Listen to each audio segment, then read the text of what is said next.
Om Swastiastu, Assalamualaikum, Shalom, salam kebajikan, dan salam harmoni.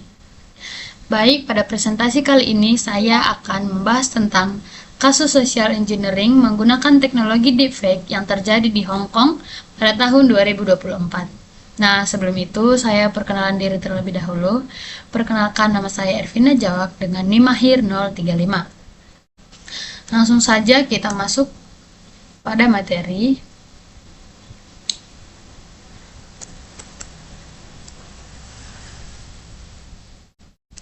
Yaitu kasus berdasarkan sumber Ars Technica. Kasus ini terjadi pada sebuah perusahaan multinasional di Hong Kong. Awalnya ada seorang staf keuangan menerima pesan yang terlihat dikirim oleh CFO perusahaan dari Inggris. Korban sebenarnya sempat curiga karena pesan tersebut terlihat seperti phishing atau penipuan. Tetapi setelah itu korban mengikuti video conference yang tampak dihadiri oleh CFO dan beberapa rekan kerja lainnya. Yang membuat kasus ini berbahaya adalah semua orang di video conference tersebut ternyata merupakan deepfake AI. Jadi wajah dan suara mereka dibuat menggunakan teknologi kecerdasan buatan agar terlihat seperti asli. Nah, karena korban percaya bahwa instruksi tersebut benar-benar dari atasannya, korban akhirnya melakukan transfer uang sebanyak 15 kali ke beberapa rekening dengan total sekitar 25,6 juta dolar Amerika. Nah, selanjutnya teknik social engineering. Pada kasus ini ada beberapa teknik social engineering yang digunakan.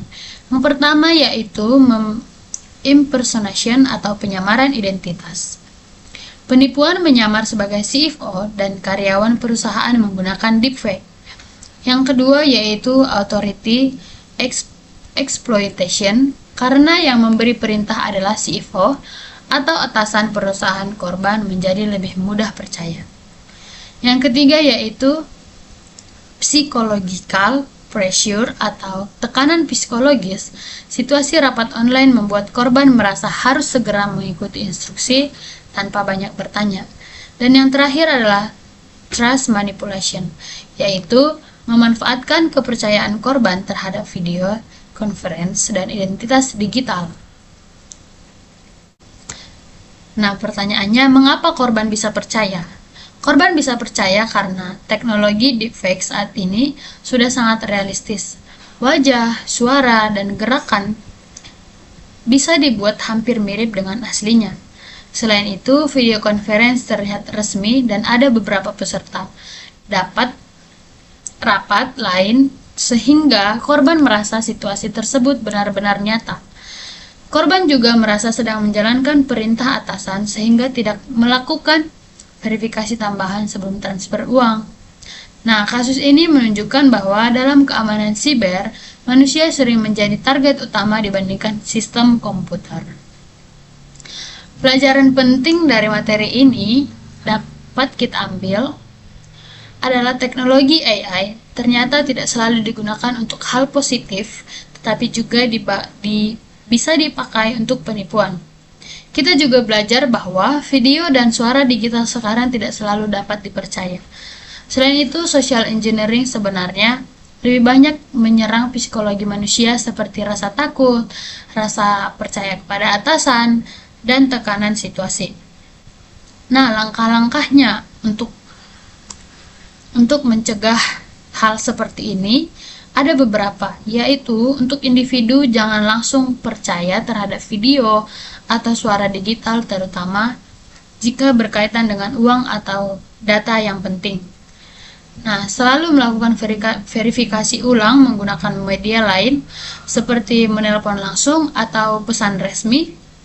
Dan untuk perusahaan perlu ada prosedur persetujuan berlapis untuk transaksi besar dan pelatihan keamanan siber secara rutin kepada karyawan.